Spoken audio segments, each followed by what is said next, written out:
Okay, good morning, everyone. Welcome to the session on pathways to decarbonization and digital innovation in transport.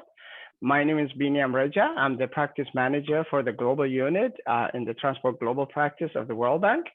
I will be the moderator for the session.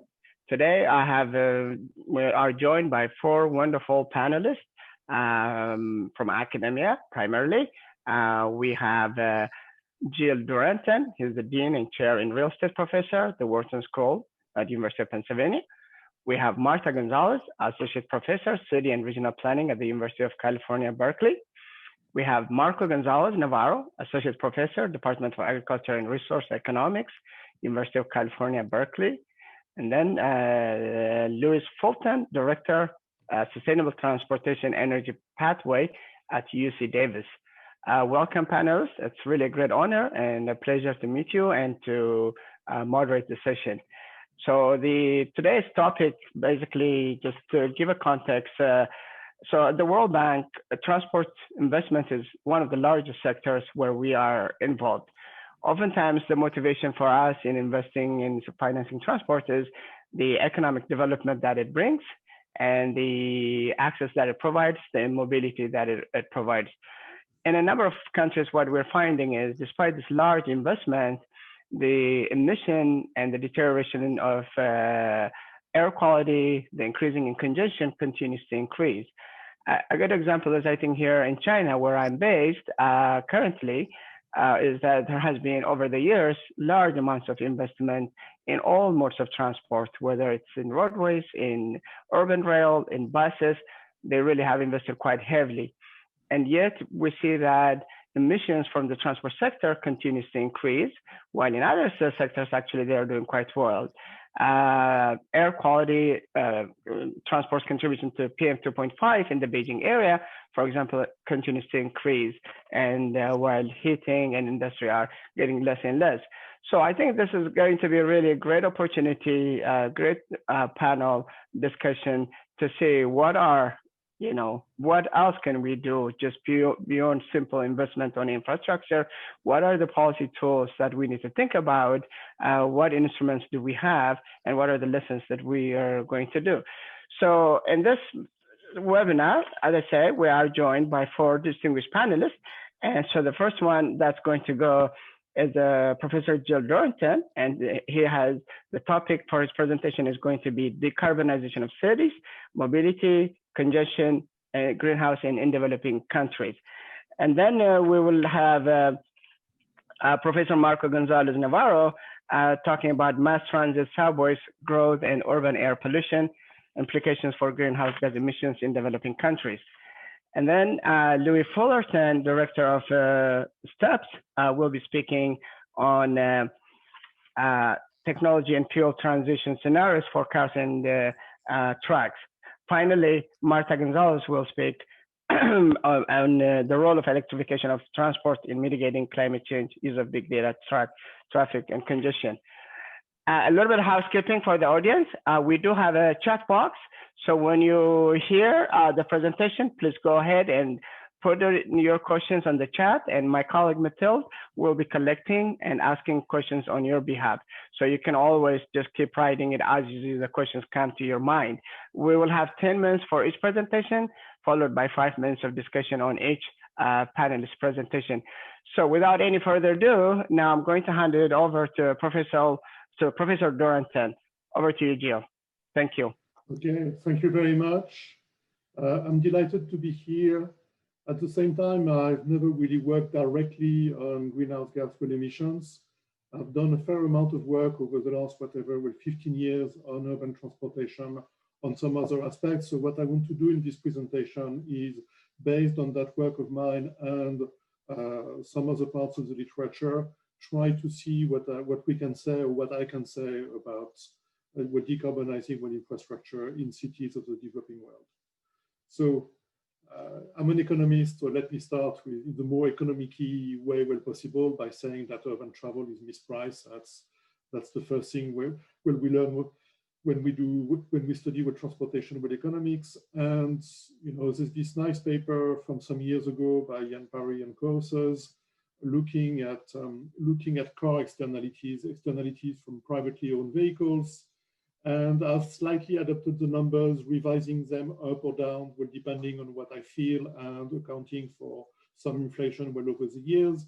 So the most important car externality actually seems to be congestion, and we're talking about, if you want some magnitude, maybe 4 cents per kilometer. Then the second important one that's badly neglected is accidents, maybe 2 to 3 cents per kilometer. Local pollution, i.e. small particulates, maybe 2 cents per kilometer.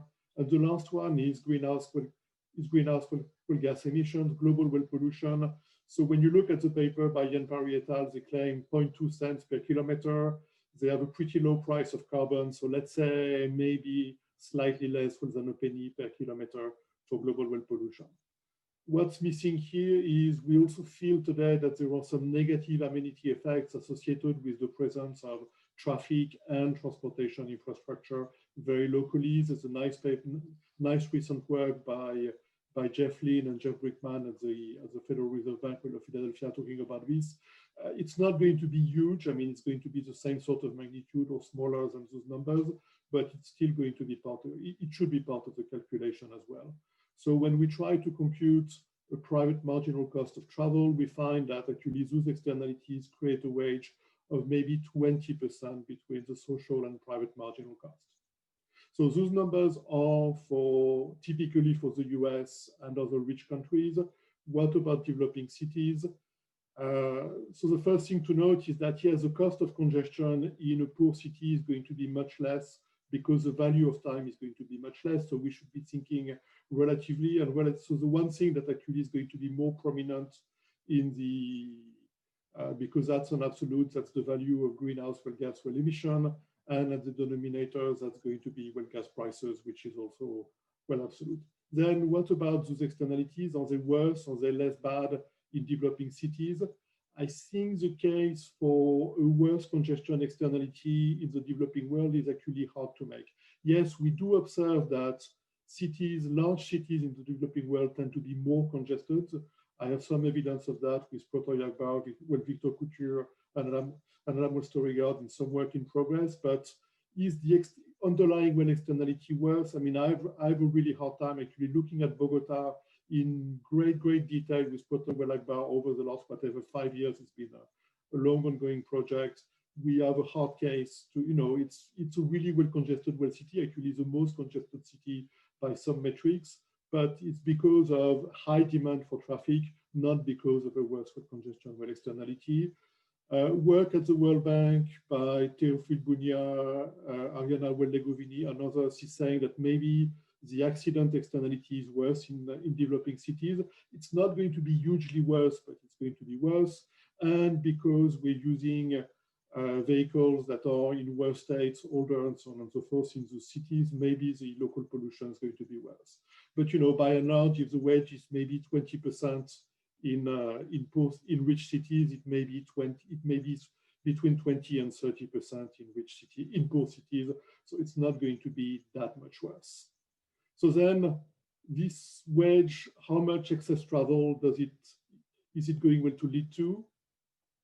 For that, we need to know about the demand for travel. In some work I've done with Matt Turner and some work that Victor Couture did some years ago in his job market paper, maybe things are close to unit speed elastic. Argument number one is that nearly everywhere in the world, urban households spend about the same amount of time traveling, except that in poor cities, that will take them only half or a third as far as in the US or even less. So things are also reasonably close to being income elastic. The income elasticity may be 0.1, 0.2, also based on some previous work I did with Matt Turner and with Victor Couture and Matt Turner as well. So it means that, with that 20 to 30% wedge between private and social and marginal costs, the amount of excess travel is going to be maybe 20 to 30% as well. So it means that if we reduce travel and trying to bring it back to optimum, as we should strive as economists, it's not going to make a huge dent in CO2 emissions, because we're going to cut down urban traffic maybe by a quarter. So that's going to be cutting down on emissions by less than that, because there's all sorts of other traffics that also are part of the 17% or 20% that transportation represents in terms of greenhouse gas emissions. So it's not going to make a huge dent here. So what also needs to be kept in mind is, because there's a very, very high demand for travel, as places get richer, that's going to increase the demand for travel, and particularly the demand for travel with privately owned vehicles, i.e. cars. Further implications also, as we develop, we're going to improve the infrastructure. And from previous evidence with Matt Turner, we expect that this also will lead to more traffic. The good news is that economic development will reduce, nonetheless, part of the wedge between the social and private marginal cost, because we expect the driving code to be better abided by. We expect things to fewer accidents maybe per mile, people using better cars with less polluting engines, and so on and so forth. So what are the solutions? Again, as an economist, the first thing I'm willing to consider is Pigouvian pricing, direct externality pricing. It's harder than we think. There's this rough consensus in transportation, which I think is wrong, saying that cordon pricing is doing a good job.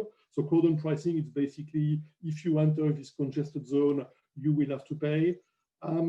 I've grown very skeptical of that following my work in Bogota with Potoyangpao. The reason is that there are some roads which are going to be fast and convenient, and people will want to use those roads in priority. If we make the zone, when driving in the zone costly, people will still prefer those highways, will still prefer those principal rail arterials relative to those residential roads. And if we cut down on traffic, that's actually going to cut down on the extra surplus that goes into those less congested roads, and people will still prefer those fast roads. So I'm skeptical about. So it means that being able to price everything segment by segment is actually extremely well challenging everywhere, particularly so in developing cities. The second important point is that road pricing is deeply unpopular, and I don't think anyone has found the solution to make that more popular. Yeah, people dislike it less when they've tried it and so on and so forth, but it's still a very, very serious challenge here. So I'm not saying we should give up on the idea, just that we should keep working, we should keep fighting for that, but I'm not expecting any miracles, and I'm not holding my breath on those issues. So indirect pricing, we could try to approximate externality pricing by pricing gas, making cars more expensive, and so on and so forth. Yes, that's a solution. At the same time, if you feel that the political economy of road pricing is really hard, I think the political economy of gas pricing is even worse. Where the gas tax hasn't changed in nominal terms in the US for nearly 40 years now, and I'm not seeing any way out of that conundrum. In many countries, subsidies for fuel and for gas, like in Indonesia, in many parts of Africa, in lots of oil-producing countries, that's also a really hard political economy to break. So I think it's going to be difficult. So if we cannot tinker with prices, maybe we can try to tinker with quantities. So that means, again, around a given zone, around a given cordon, you prevent some cars with some plate numbers from entering it on some days. Evidence about the efficacy of this is really mixed. So you have Lucas Davis, in the literature, who has a bunch of papers where he's very negative about this. To be fair, there are some other papers by Paul Carrillo and others who tend to be slightly less negative. Personally, I'm very down. The key argument is, I think Bogota is the main city when doing that, and it's also the most congested city in the world. So I understand, there's a counterfactual that may be even worse.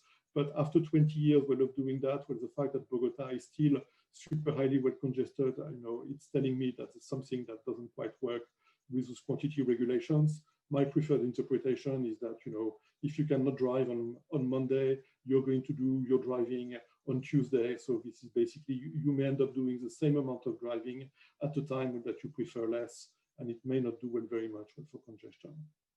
So standards, you can try to regulate those things. So as an economist, my natural inclination would be to object to this. But in this world where all the other instruments seem to be deeply dysfunctional, that's something to consider. I think it's actually working not so bad in rich countries, so like the CAF standards in North America are working reasonably okay. That's far from what it would be desirable in an ideal world, but in the world we live in, maybe that's the best we can achieve. The problem is that in the developing world, there's the issue of transport informality that's making the standard really, really hard to implement.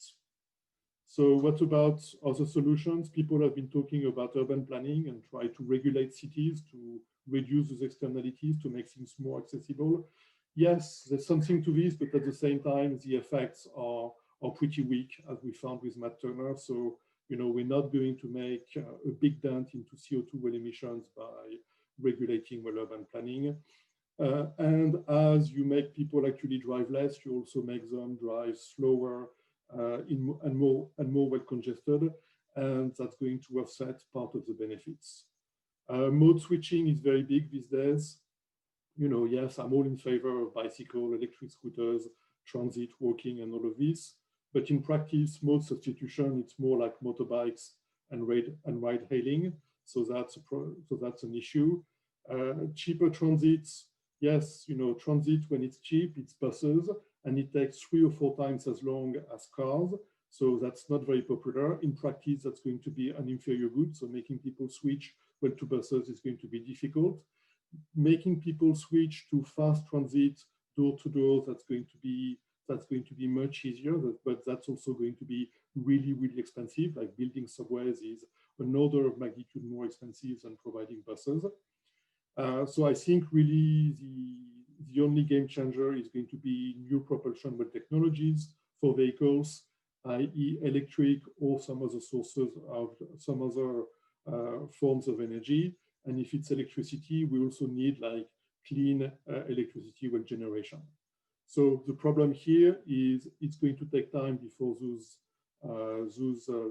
technologies are really well competitive, and adoption is going to be difficult because as the demand for oil goes down, the price of oil is going to become more attractive, and as we have more electrical vehicles that are available at a lower price, the old combustion engine vehicles will have also an asset value that's going to go down, and that's going to be a problem. And again, legislating that is going to be hard enough and unpopular enough in rich countries, and is going to be an order of magnitude more difficult.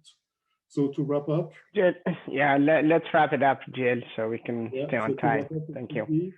Urban transportation, yes, it matters a lot for greenhouse gas emissions, but at the same time, greenhouse gas emissions are only a small part of the urban transportation problem. And we need to keep in mind that urban households value urban travel highly. So implementing an optimal amount of travel, yes, we do travel too much, but reducing that will be very challenging and will only reduce CO2 emissions by a small amount. We've given up, or what is the more direct, more efficient tools. That's not working very well in practice because they're not politically popular. So as a result, we're using all sorts of other tools, and some of them I'm actually quite skeptical of, and I don't think they're going anywhere. They may even be welfare reducing. So again, I think the only solution here is going to reduce emissions per kilometer. The only way we can do that is by changing the technology, where we can reduce the emission per kilometers without reducing or without affecting travel too much. I think only that can be transformative, but even that, as I said earlier, is not going to be easy to do. Thank you very much. Okay, thank you, Professor Dranton, for that really quite nice summary of all the challenges in urban mobility in a 10 minutes presentation. You really did an amazing job. I especially like how you linked, the increasing costs of urban mobility just goes beyond just out of pocket expenses, and how we have to think really quite transformatively about technologies to achieve the decarbonization of transport. So let's open it for the question. Let me ask my colleague Mathilde to see what we're getting in the Q&A chat box. So we have for the moment one question from George Darido. So question for Professor Gilles. So can you comment on the impact of telework and home-based work on long-term urban travel demand? Thanks. So please others post your questions on the Q&A box in the window so that we can ask them right now. Okay, that's indeed the COVID question that, you know, I wear another hat, which is a real estate professor. So my real estate friends are deeply worried about what's happening to the office market.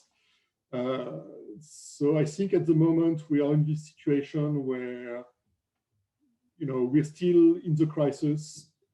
In the long run, that's going to be maybe a different story.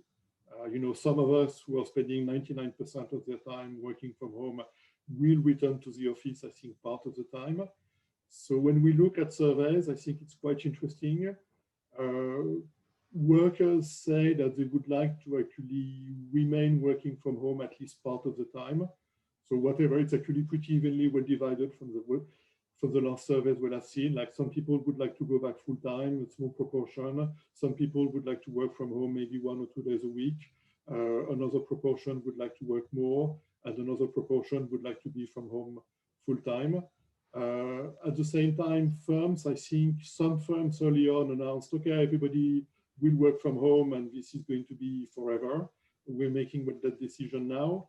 I felt a lot of that was premature. Actually, when you look at the firm surveys at the moment, they're very much in the wait and see sort of situation, because with lots of people working from home, that's going to be a very different way of working for the organization.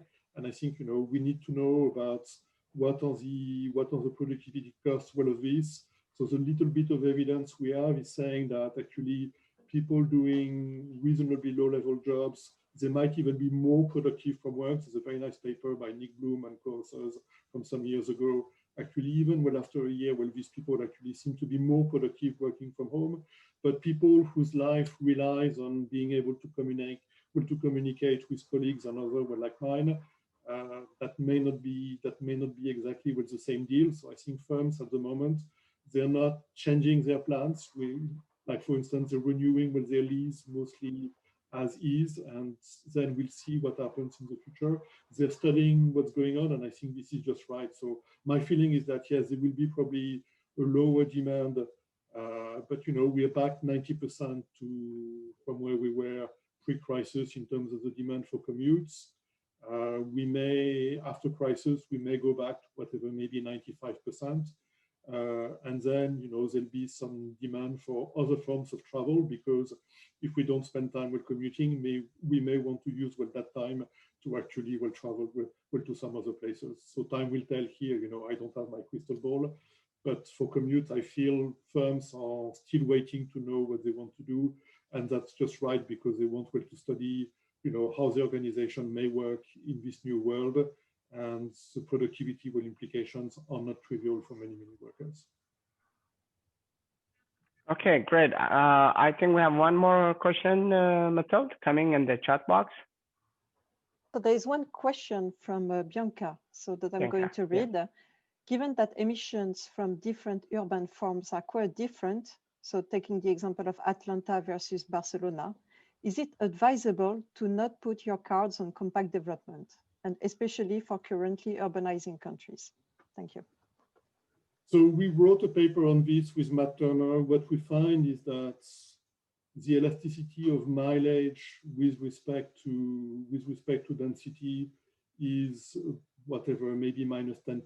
So if you multiply density by 2, you're going to reduce the amount of travel that people do by maybe 10% or less.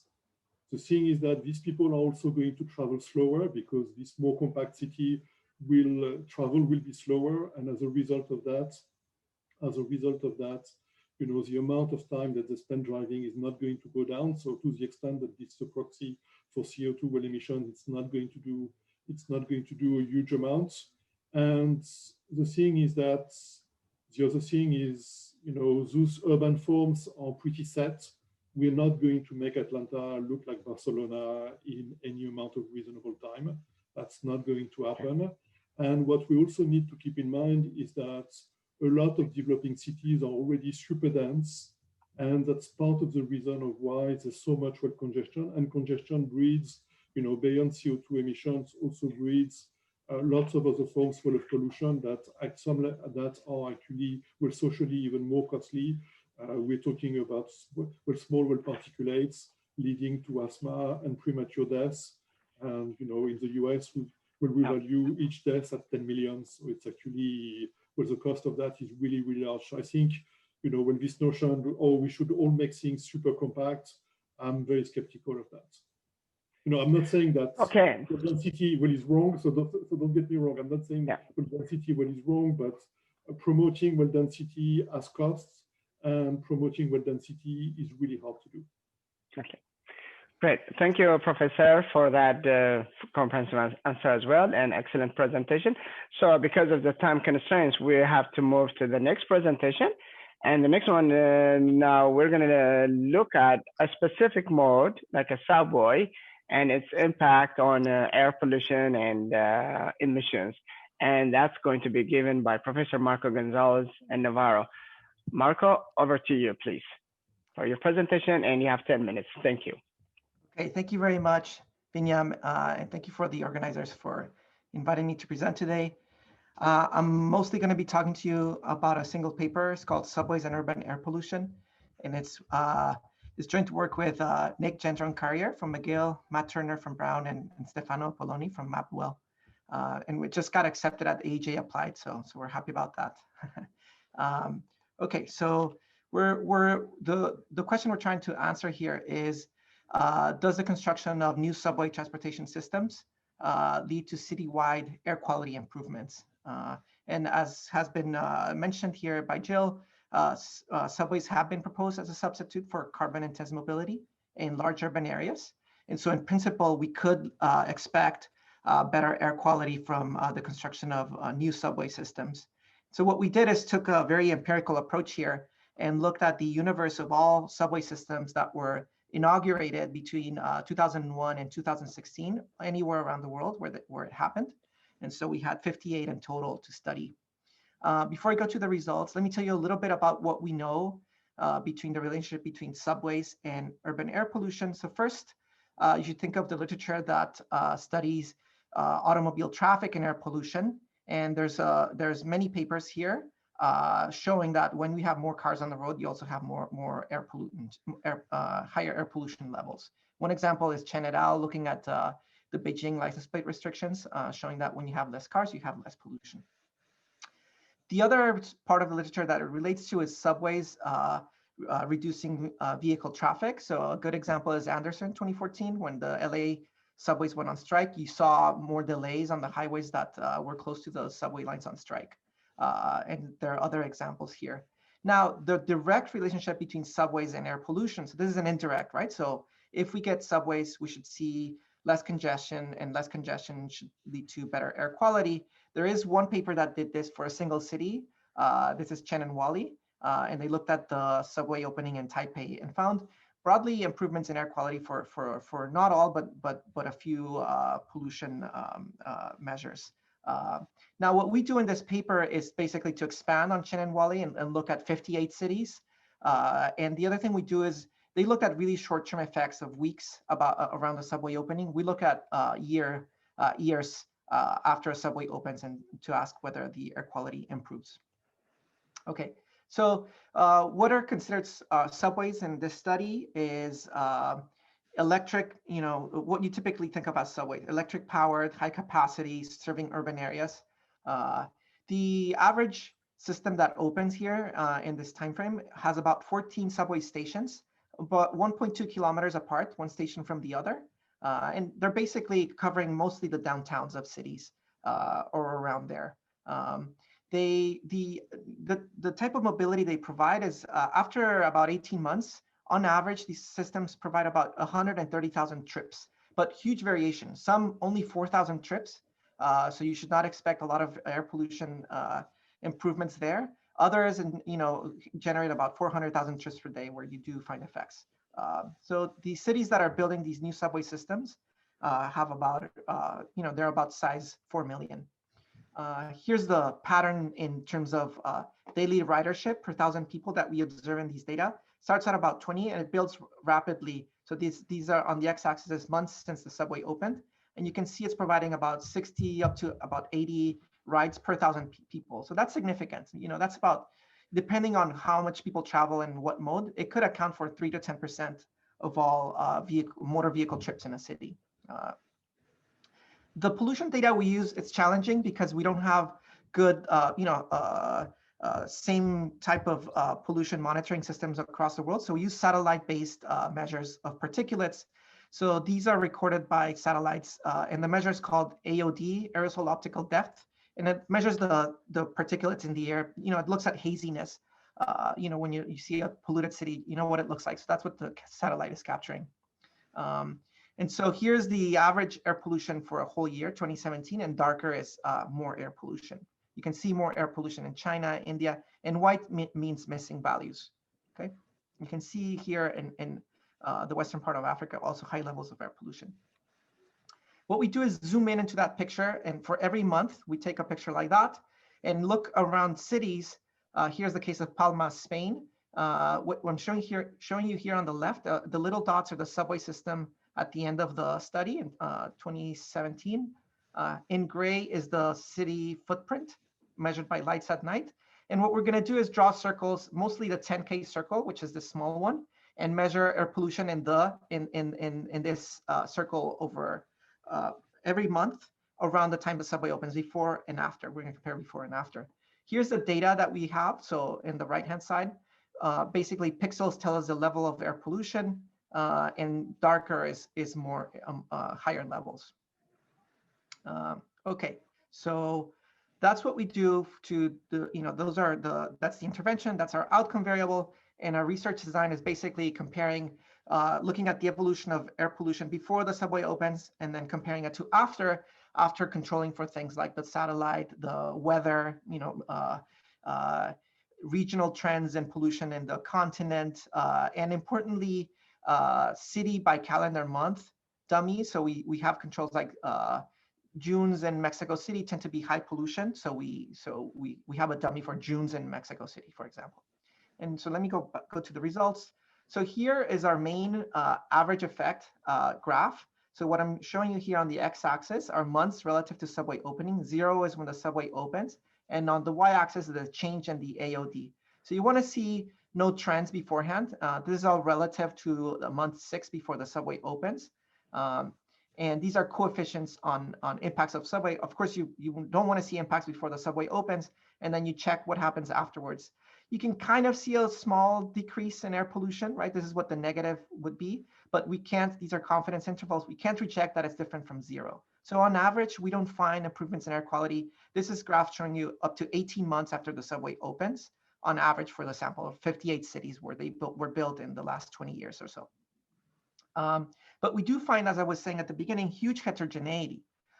So while on average we don't find effects, or we find small negative but not significantly different from 0 effects, when we look at heterogeneous, the patterns of heterogeneity, and this is what I'm showing you here, we do see an important, something that really jumps out in the data is that if the subways are built in highly polluted cities at baseline, then you do find significant effects of subways in terms of improving air quality. So here, this is a funnel graph. This is the coefficient estimate on the x-axis. Negative means air quality improvement. Positive is worsening, and the standard error is on the y-axis. So these are significantly negative. These are significantly positive, and here in this white area, no significant effects. The triangle is the average effect for the 58 cities. So you can see, compare the patterns in the two graphs. The significant effects come from initially high air pollution cities, and the average is significant and negative here, and is not significantly different from 0 for the cities that enjoy initially good air quality. So that makes sense, right? But it's something important to know. The average effect for the high above median air pollution cities is an improvement in air quality of about 4.3% from baseline levels. Okay. Okay. So we looked at other dimensions of heterogeneity to see what else we could learn. Obviously, in systems where you get a lot of riders, you get more air pollution improvements. So that's good news. And it makes the point that you want to design these things well. Some are disasters. They attract very few people because of where they're laid out. Maybe they're built in places where you don't have a lot of people to ride them. So there's no ridership, right? So that's something, that's a word of caution.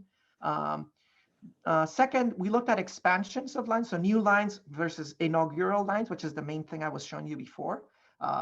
And we find that we find significant impacts among higher pollution cities of new subway systems. Expansions tend to have less of an effect in air pollution.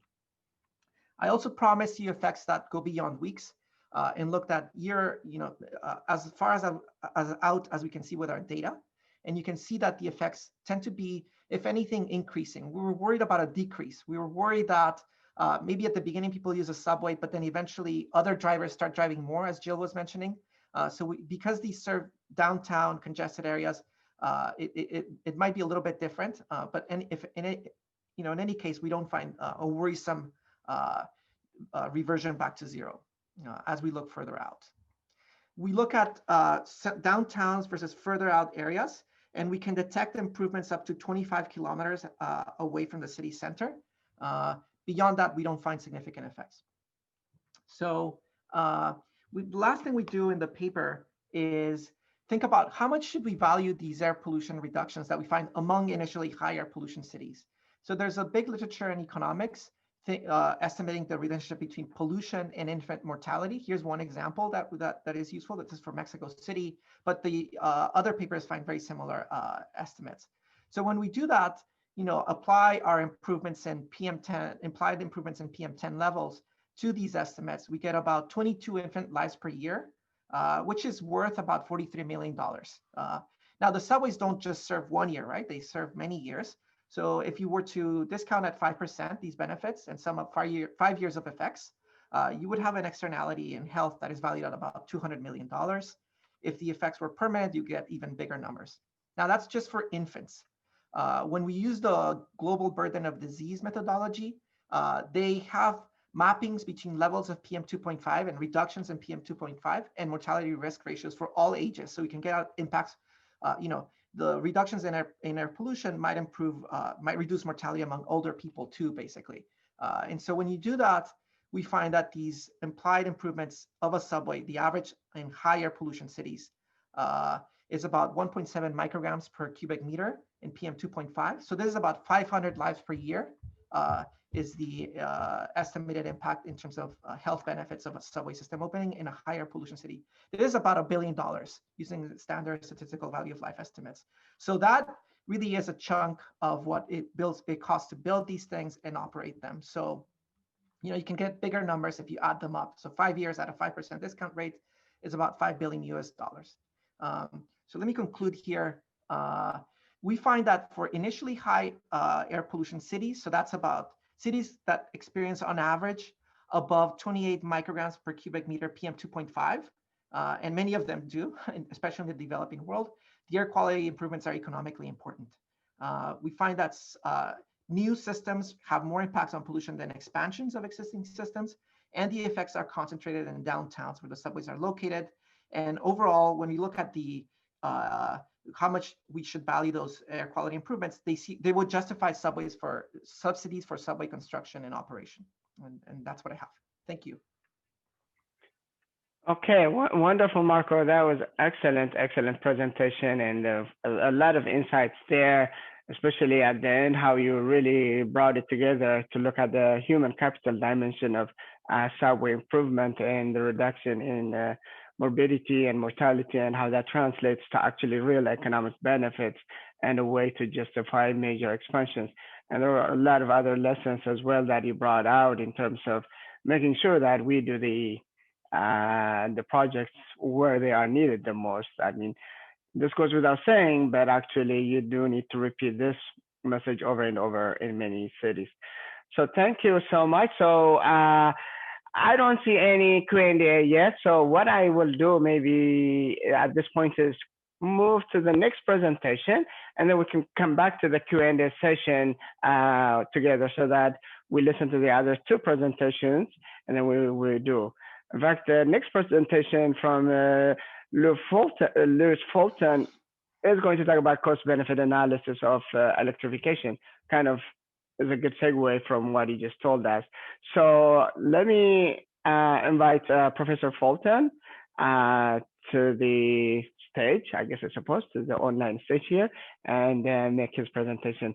Okay, and then we'll be back to the Q&A after also Martha finishes at the end. Okay, thank you so much, Marco. Thank you, Binyam. So yeah, I'm Lou Fulton with UC Davis, and I'm just going to jump right in here. I realize our time is moving along. So I'm going to shift gears a bit and go out to a fairly 10,000-foot view of vehicles and fuels and their potential impacts on emissions, both pollutant and greenhouse gas. And I'll draw from a couple of different papers that I've been involved in recently. This one is focused on the Philippines and was done with researchers there.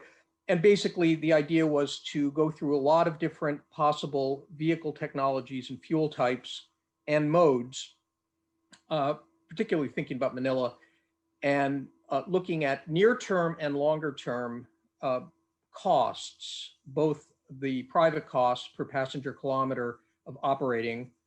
So they're not necessarily exactly what people are paying, but if you add up all the different costs associated with that operation, and then the societal costs, so looking at non-private, basically pollutant and greenhouse gas emissions. And on this chart, the cost per PKM is on the x-axis and societal costs are on the y-axis.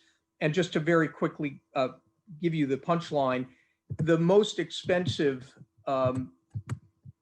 modes are basically taxis, private, serving private individuals. Obviously, they're expensive per a passenger kilometer, but they also, if they're gasoline or especially diesel, although actually gasoline comes out a little worse than this one, they have high societal cost emissions levels as well. And then there's lots of other kinds of things, but basically the best ones down near the origin are public modes, jeepneys and other buses and that type of thing, but especially if they are electrified.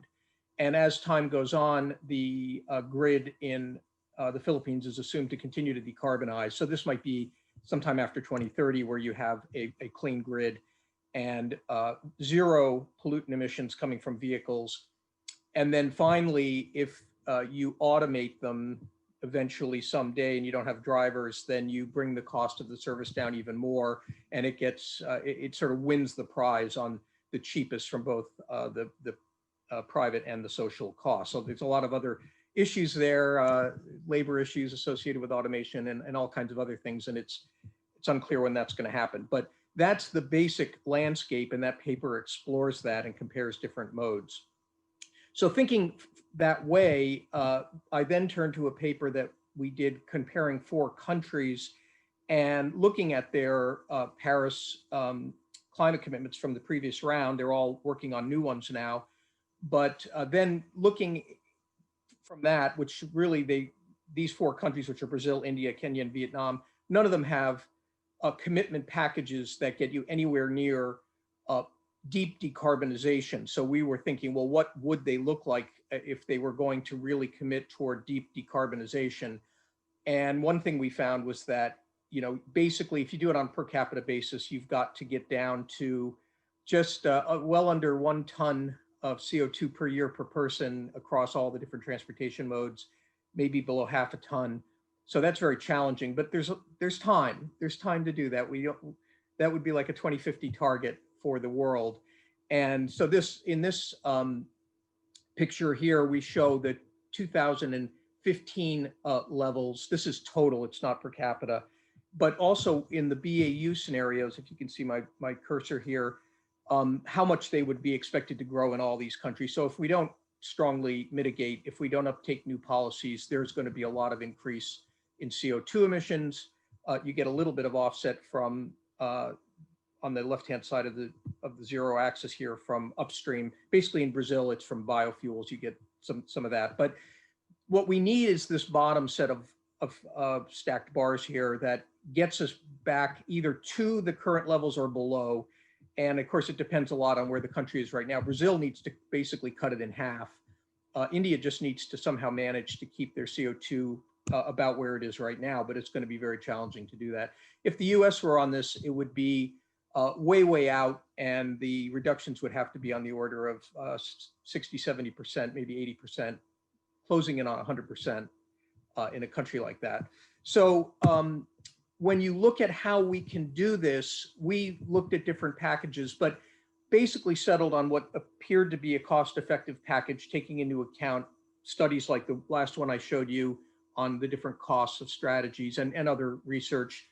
Electrification, ultimately, if you believe batteries keep getting cheaper, becomes a very cost-effective strategy. Modal shift to not too expensive modes like bus rapid transit look very good.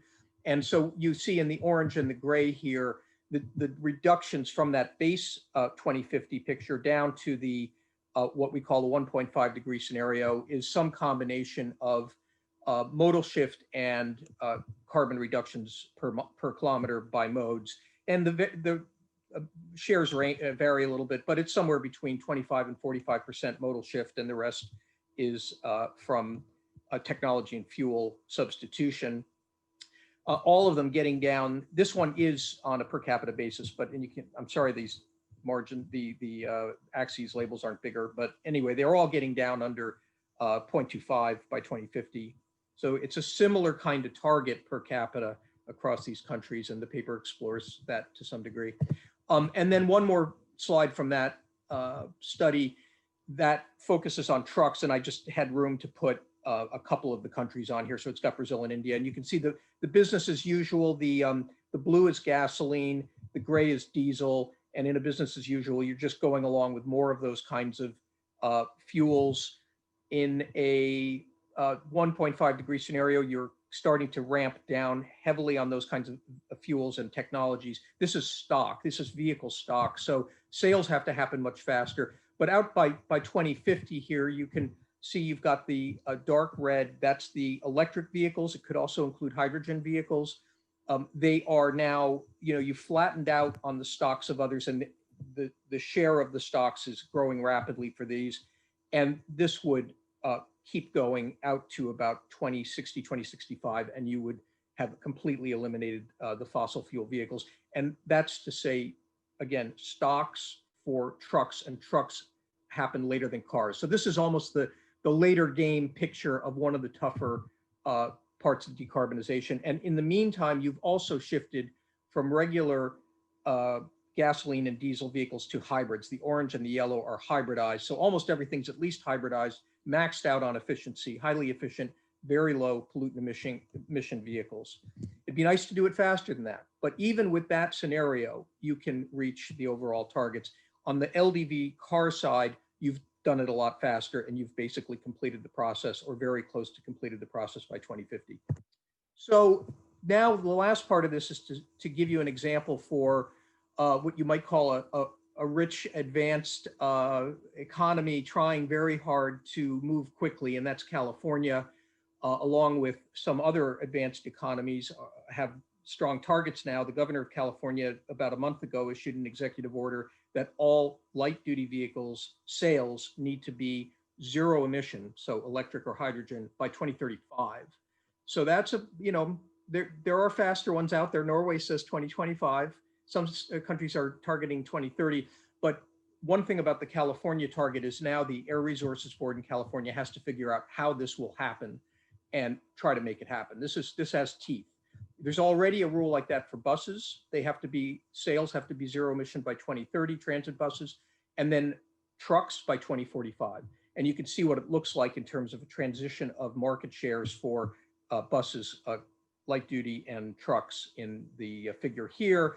And then I also show you, this is my own work, which is not yet published, but will be published, on what it could look like. And the right-hand figure shows the shares of battery electric plug-in hybrids and fuel cells for light duty that seem plausible, probably dominated by battery electrics after 2030, but you just never know. And you don't want to neglect the plug-in hybrids and the fuel cells because they could play an important role. California is interesting because we have Tesla. Tesla does very, very well in California, and it only sells battery electric vehicles at this point. On the truck side, down on the bottom right, you see the percentages, and they're, I think, the most aggressive in the world for trucks that, for example, the class 4 to 8s, which are like delivery vans, smaller and larger delivery vans, have to be 75% electric sales by 2035. So those are all hard targets now for California. The result is a fuel use pattern shown here, and you can see that the green and the blue is the electric and hydrogen becomes, well, first of all, total. If we can, Louis, sorry, if we can wrap it up because we're running out of time. One more slide. That this is overall energy use drops dramatically. About half of it is electric and hydrogen by 2045. The rest is liquid fuels, but you substitute biofuels. So you've gotten rid of all fossil fuels by 2045. And I'll just go to my takeaways here. So multimodalism, I started talking about that at the beginning of the talk, and then I got into the technologies and fuels, but multimodalism does play a critical role, I think, especially in the rapid growing economies, rapid growing cities around the world. Minimizing private light duty vehicle growth and even private taxis is going to be critical for hitting greenhouse gas and pollutant emission and other societal targets. Even with that, we need a steady transition to very low carbon vehicles and fuels, and it's probably going to be electrification, driving things, which luckily looks like it will be very cost effective over time. And finally, we will have liquid fuels with us for a long time, and I didn't get into that very much, but we will need to figure out how to get off of gasoline and diesel with our liquid fuels, and biofuels are a tough answer. There's also e-fuels. So that's a whole area that now needs a lot more attention to figure out how we make that transition. Thank you. Okay, great. Thank you, Professor Fulton. I think the team now here in the sessions are more chips are important, as well as technological advancements, technological changes. So we have to see both of them we go.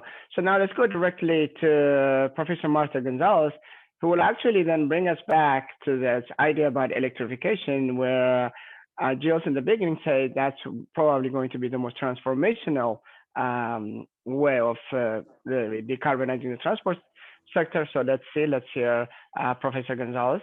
Over to you.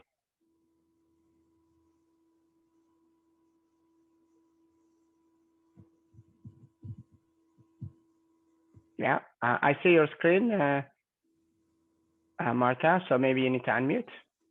We don't hear you.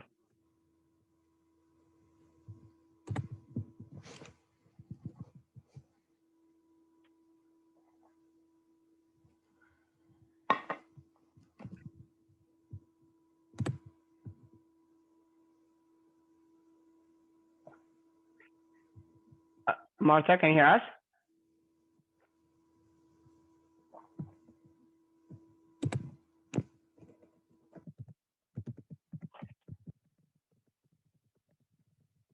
Yeah, we cannot hear you, Marta. Okay, I don't know if okay, yes, yes, I I can. can. Okay. I could not unmute me before. I'm sorry about that. Okay, good. So, okay, over to you. role Please go ahead. Yes, the role of electrification and using big data to track and manage traffic. That is what I'm going to be talking, and it's very much related to what was said before. We start mentioning, Mark already mentioned how dangerous and how degrading for the quality of cities air pollution is. The city I'm showing in the slide is Beijing, and it's the same time, and you cannot see anything. It's a typical haze event that happen.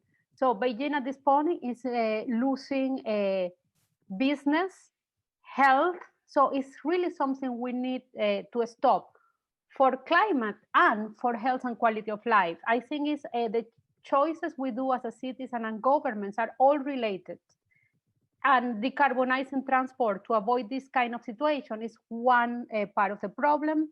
To tell you an example, in Beijing only have 20 million people, 5 million cars, and the opportunity is that they have 41% mobile phone penetration that allow us to track the traveling of these people around.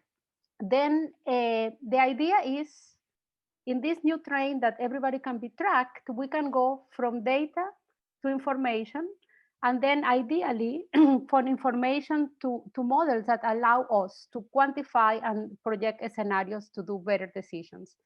Then the message here is that we are in the moment in which the demand models do not need to be models that take forever to calibrate because we only have 1% of the population that was interviewed, or even that we understand the utilities and the reasons people travel.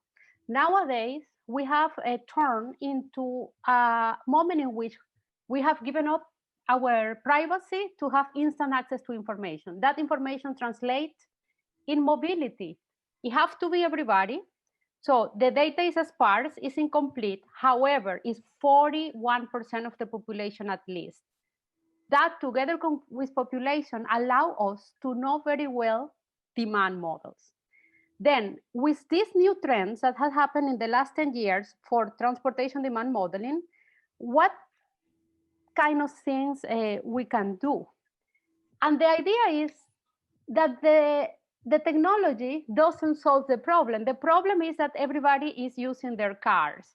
Then if people is not going to change their mode of transportation or the type of car they drive, that is not the solution. But I'm going to tell you an example here that when people need to do a change, it's easier for it to be adopted. So we have the demand and the changes depend on the adoption. Here I'm showing you the example we work, thanks to the World Bank, by the way, Shomik Medirata funded this work. We work in the Rio Olympics. Notice in the Rio Olympics, the problem was you had 1 month with new people coming to the city. Then nowadays, to manage the demand during the Olympic Games, we know where the games are, where the tourists come, what are going to be the Olympic lanes. And the question is how we manage the demand of the commuters. We could do a very good traffic model that would take into account the mode of transportation, the current demand, and the added demand due to the tourists. Then with that in mind, the type of things we can do is manage the demand. Here you have the cost in the streets are traffic. XC is the volume in your traffic. Everybody needs to go. We're talking about the commuters and the tourists included. They need to go to their destinations. What we do here is that while everybody go to their destinations, if you know the entire demand, you can reroute people. And that's why you have a lambda 0 means the travel depends on the volume, but then this is the latent demand that always happens. Now you can measure the latent demand and add extra costs due to the increase in congestion and reroute. Reroute the people either by apps in which you can have a extra benefit. This means this amount of cars are going to travel 15 minutes less with the current demand if people sacrifice. Then the problem is that some people need to have negative benefit. Now, by knowing the demand with the mobile phone data, we can reroute the traffic in such a way that we have this asymmetric situation in which some streets are less congested if some people take the longer route. The problem is that even if we measure this, people who wants to sacrifice and take the longer route. It has to be economic benefits, but that we cannot control. However, going back to the Olympic Games, what we could do, the commuters of the city in Rio knew that traffic was going to be a hell. Then what we did is target the origins and the destinations and increase the ridership of transit. So this new game allows us to really make scenarios in which we know what is going to be the benefit. Then it was said before that, like in Bogota, the plane number, or even in Mexico City, decreasing volume would be the decreased demand by plate number, that is not knowing the demand, is not going to give us benefit in traffic because the streets are not randomly used. If you take the plates numbers randomly, and then it's like putting waters in the sand, you don't decrease the traffic congestion. However, if you target by origin and destination, you are empty the streets that are going to be more congested, then you really have proportional traffic decrease with the demand you tackle. Then this is a story about how this data can be used for demand. Then going back to electrification, we can have budget of energy of the cars we have. That means the cars that are traveling now are going to be consuming energy and using energy from the power grid. The type of things we can have, this work has been done in the Bay Area. There is less than 1% electric, but we can measure with the charging station data, what is their consumption, how often they stay in the stations, what percentage of their station consume energy. And here for the transportation colleagues, you have, this is the frequency of arrival and departures in the charging stations. This translates to power peaks in the power grid. Here is one charging station in the Silicon Valley. Notice here is the morning commuting peak, because this is subsidized. The driver whose electric cars in the Bay Area, this is data, go and plug in. Then the problem with electrification is that we cannot go and pass the commuting peak into power grid peak, because the power grid is not going to withstand that. What is the solution? Again, it goes back to human and the choices they do. In this case, we did for the Bay Area electric cars changes in the time. Marta, we need to wrap it up very quickly. We're really over time. This is the last slide. Thank you. Changes in the time people go into the charging station. If you change your travel by a bucket of minutes, you can shape this peak. And this can convert in monetary benefits monthly for all the users of this station. Then to conclude, information and communication technologies data can be used to generate urban scale mobility models. Knowing infrastructure demand, we can plan traffic and the adoption of EVs or electric cars. The knowledge of individual mobility increase the feasibility to do these demand management strategies. And we need to have the proper mechanisms to convene the electric cars owners to manage their charging time. And that is what I wanted to communicate today. Thank you. Okay, great. Thank you so much for very highly technical and really using data, big data, ICT to actually push the frontier on demand modeling and trying to predict more precisely how behaviors will change in certain policies. So we're really over time. I apologize to my colleagues' attendance. Questions have come a little bit, so maybe we can take one or two questions and then we'll wrap it up, okay? So over to you, Mathilde, to maybe select a question or two to read. So there was one question to start to Marco Gonzalez Navarro, so which has already been answered online. But I think it would be interesting to extend maybe a bit more the answer. So the question was like, how much of the results for the metro can be extrapolated to other rapid transit modes? Yeah. Okay. And so just maybe Marco Gonzalez Navarro can tell us a bit more about other rapid transit modes. And I can ask another question now, which is to the second presentation for Louis Fulton. So there were some questions about why rail-based transport were not mapped in the first graph that were shown in the presentation.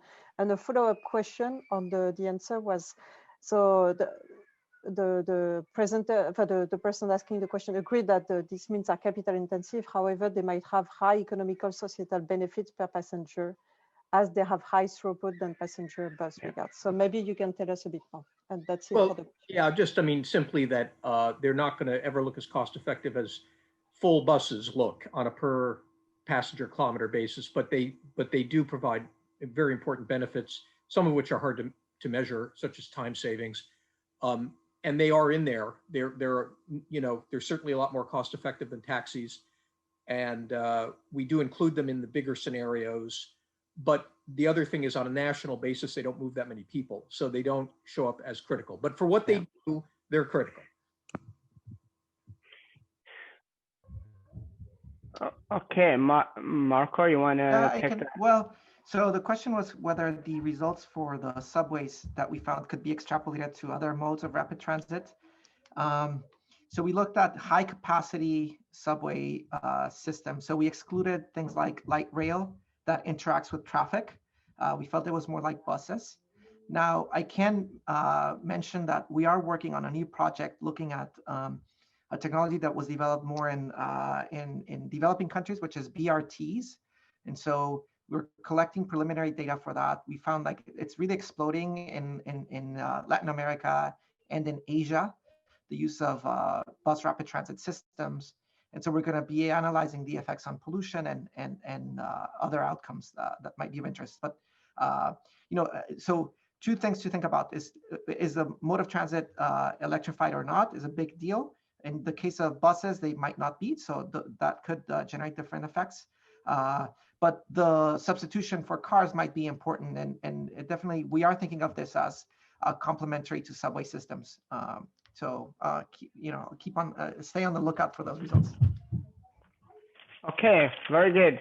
Well, I think this has been a very, very interesting conversation and presentation. I really want to thank our distinguished panelists for very informative presentations, and for the audience for really actively attending and participating. Thank you for your interest, and thank you for the discussion.